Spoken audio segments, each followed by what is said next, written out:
what's going on, everybody? Thank you all for joining me at this time. My name is Shabi Zane, and I'm coming on to have a very raw and open discussion with you all. Now, this might be a trigger for some of you, so if it is, I do suggest that you come back when you're ready to listen to this type of message, okay?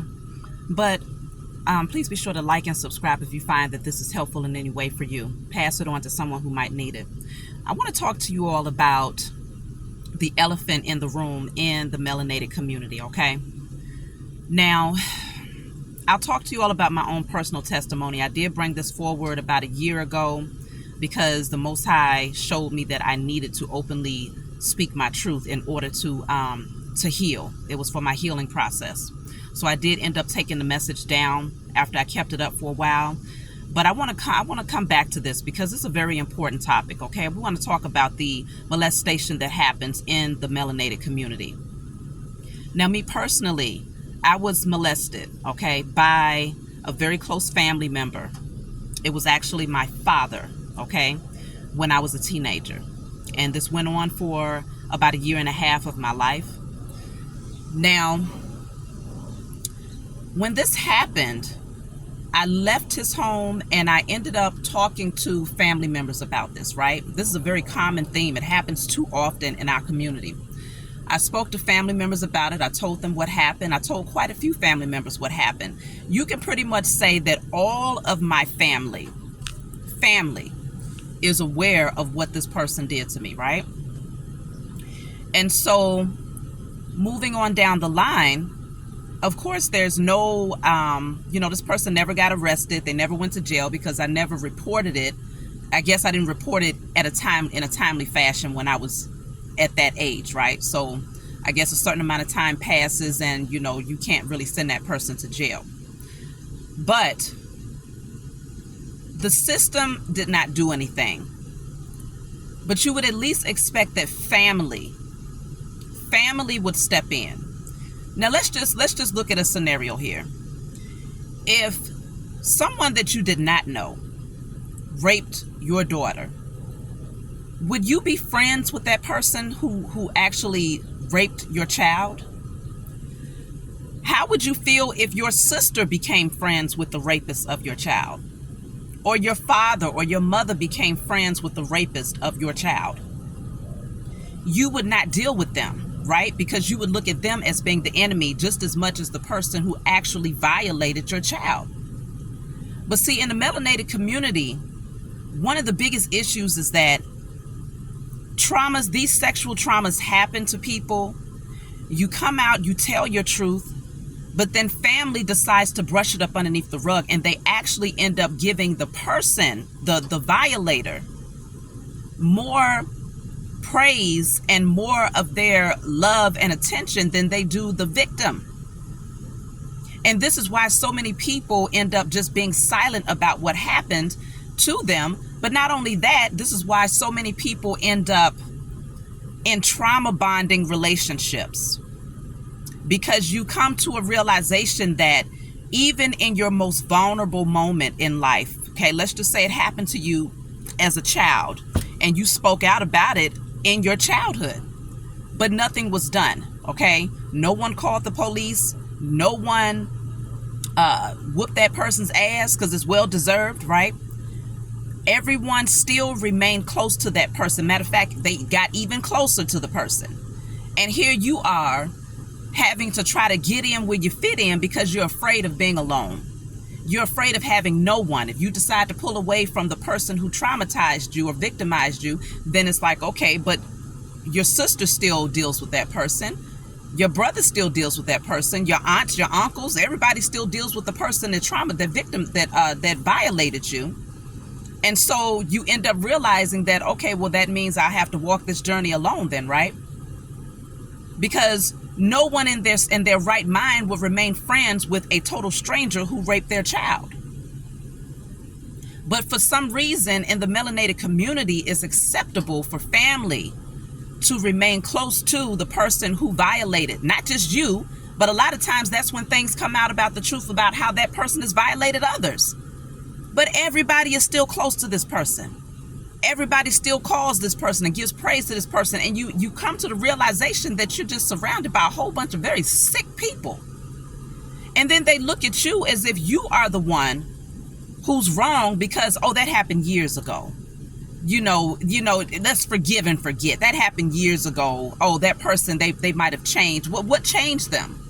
What sparked the change within that person? Because no one has stood up. No one has spoken out.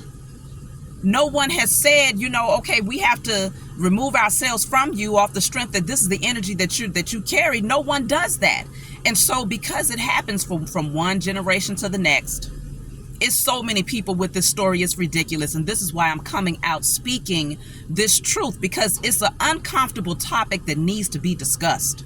We can't just keep on ignoring these types of things, realizing that this is a part of generational cycles. This is a part of generational curses that was placed over our lineage.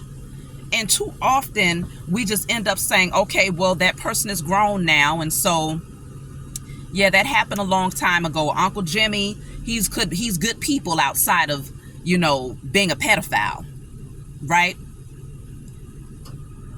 Accountability is very important in order for change to happen. And it begins with those of us who have been violated speaking out our truth, telling the truth about how you really feel, not just about the person that violated you, but about the people who continue to maintain close relationships with the violator. This is happening far too often, okay? And it's not about being a victim. This is about speaking out for those who are future victims, right? It's too many children who are growing up now, who are currently, as we speak, being molested by people that are in their families. It's happening as we speak to hundreds of thousands of people in the melanated community. And they will grow up to say, well, yeah, Aunt so-and-so told me that person did that to them too, but they're still good friends. And so they start to think they start to embed in their mind that it's okay. And then they end up in situations, in very unhealthy relationships, unhealthy friendships, unhealthy work situations where they just take it and they allow themselves to be violated even further in other areas of their life. Because why? Because when they needed to be supported during one of the most serious and traumatizing violations, no one was there. And that was my story. You see what I'm saying? I ended up in a very trauma bonding marriage. And what actually I ended up having, because I had pulled away from the family member that molested me for years, okay? I understood that I had to disconnect. But for many years, I actually maintained a connection with this person even after they violated me. But it wasn't until I became an adult, later on in my adult life, I said, you know what, I can't have a relationship with this person because it feels too strange. It feels too off. It doesn't feel right, okay? When I ended up in a very unhealthy marriage, it was when one day I was I was beat up really badly by that person, right? My face was unrecognizable, completely swollen on one side. And it was late at night. I had all of my children and I had no one to call. I had to call the police because I had to go to the hospital to have to have a scan done to make sure that this person didn't do any damn brain damage or anything like that. Nothing was broken. And I had no one to call except for the person who violated me, right? And my main focus at that time was, shoot, I don't want my children to be taken. I need someone to be here, but I have to go to the emergency room. I need to do that. But I needed someone there to watch my children. And because I literally had no one to call because their father was the one who had actually beat me up, I ended up calling my father, the person who had violated me as a child. And that actually opened back up the relationship. But it was through trauma, though. Keep that in mind. It was through trauma that I made that phone call and welcomed that person back into my life. And so quite often we end up in the same cycle. You go through these traumas and there's lessons to be learned. This is why we have to learn these vital lessons. about not allowing ourselves to be violated in any way by anyone. The moment that they violate you, you cut them off. Cut that shit at the root. Don't feed it. Don't nurture that relationship, because you will go on and, continue to place yourself and your children. They'll watch you stay connected to unhealthy people and situations just off the strength of wanting to have someone, or feeling like you need to have that person out of fear of being alone, out of fear of taking your journey alone. You see what I'm saying? A lot of times, this is the whole agenda of the powers that were too. A lot of the spell work that they put over us, the generational curses, that was a part of it. When they put our people, when they kidnapped our people and enslaved them, that was a part of the grooming that they did to teach our people to have incest and to rape one another and to molest one another. Okay? These are the things that was passed down through their perversions to our people. But the cycles have to be broken. We can't continue to just allow this. And then you go on to have a trauma bonding connection in relationships that are unhealthy. Maybe even attracting people who will go on to actually molest your children, because you don't pay attention to the red flags. When we live in survival mode and we so concerned about, oh, well, I might not have this person to call, or I might not, what if I have hard times and I need somebody? Oh, okay, well, I'm just going to hold on to this person even though I know they're wrong for me or they're not good for my children. This is the cycle that continues to unfold from one generation to another, and this is the time where it needs to come to an end. We are in the age of Aquarius, where all truths are being revealed, and we cannot, as a people, continue to remain hush-hush like these things are not a massive issue in our community. This ain't no small thing. And I think because for so long we've brushed it underneath the rug, people feel like, well, it must be a small thing if it could be hidden for so many years, for so many generations. But it's not, because it goes on to scar people in ways that you can never imagine. I personally give thanks to the Most High Mother and Father for taking me through my spiritual awakening and my spiritual transformation, so that I could come to a place now in my adult years realizing that I don't need none of those people.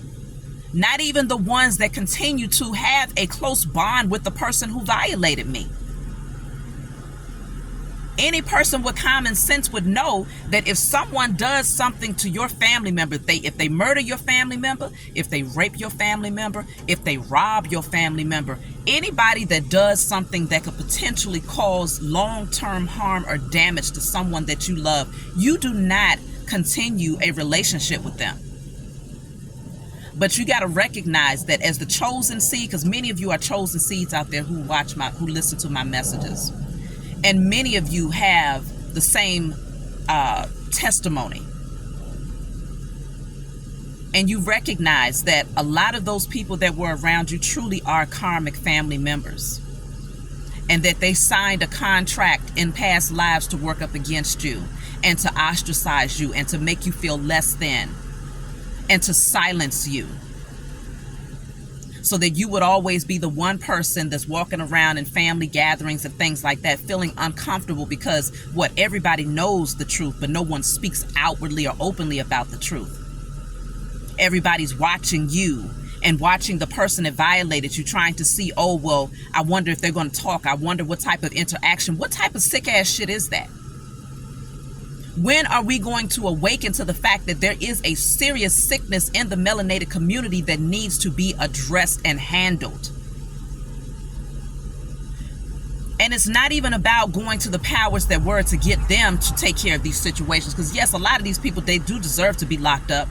But if we don't rely on the system, then we should at least be able to rely on our family members to handle the violators and the perverts. You see what I'm saying?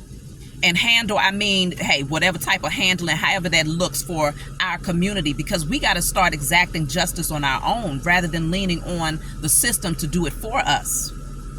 But again, the sickness that is in the melanated community does not, people don't step up to Uncle Joe for molesting all of his nieces and his daughters and, his sisters. They don't step up to Aunt Susie for molesting the boys in the family and violating them. They don't step up to none of them. Instead, everybody just laughs it off. Oh, they crazy. Oh, that's just Aunt so and so. It's sick. And until we all start stepping up and speaking out our truth and no longer remaining silent about this, it's going to continue. But not in my generation, okay? It's stopping with me right here. My children will not be violated. You know, when I ended up in that very painful situation of being abused by my children's father at that time, and I had to call on the person who violated me, it was very uncomfortable for me. But because I was still asleep in a lot of ways, and because I was still in survival mode, very much so strongly submerged in survival mode and in fear, thinking like, okay, well, this person is here, so I might as well, you know, let them back in my life, because look at what's happening. Who else am I going to call on in the event that something happens? I personally was not thinking clearly at that time.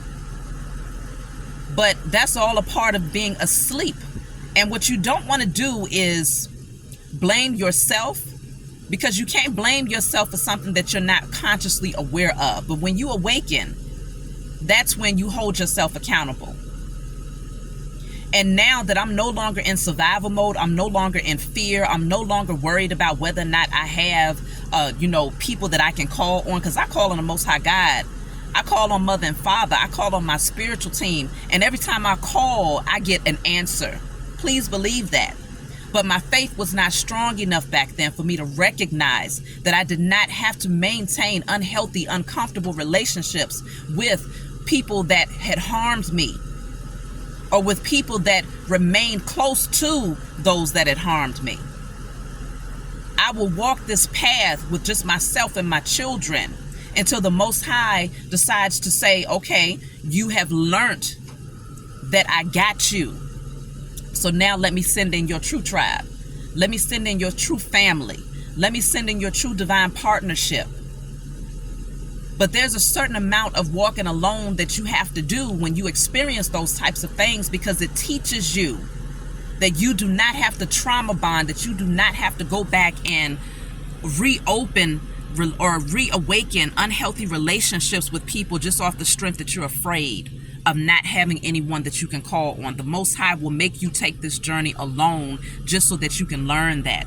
That's a part of what the chosen have to go through. Okay?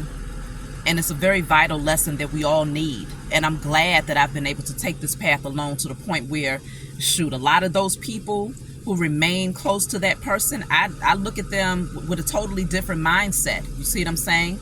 Because I see that they're still very much so asleep, and that they don't realize the importance of judgment, nor do they value justice on behalf of those who are violated. And that's just not the type of people that I mesh with. You see what I'm saying? I don't care if you so-called blood or not. Blood is an illusion, okay? Because behind all of this, behind this avatar, behind this physical vessel is a spirit. And when you look into the spirit of a person, that's when you realize whether or not they're truly your family. It ain't about blood, y'all. So it's time that y'all start making cuts out there. If you find that you have a similar story to mine, and you're sitting up there in an uncomfortable relationship with family members who do not value you, they never spoke out for you, or they still maintain relationships with the person that violated you, don't be afraid to go out here and to be alone, because you are never alone. Don't be afraid to physically remove yourself from unhealthy relationships, because it's going to help you to grow. It will completely transform your life. It will transform your mind. It will transform you spiritually. It will transform the way that you raise your children and the things that you show to your children. It will break generational cycles, y'all. So that's my message. I hope that you all received it well. Please be sure to like, subscribe, leave a comment below if you have a similar testimony. And don't be afraid to get out here and speak your truth, because that's what opens up doors. So that's my message for you all. I love you, and I'll talk to you all next time.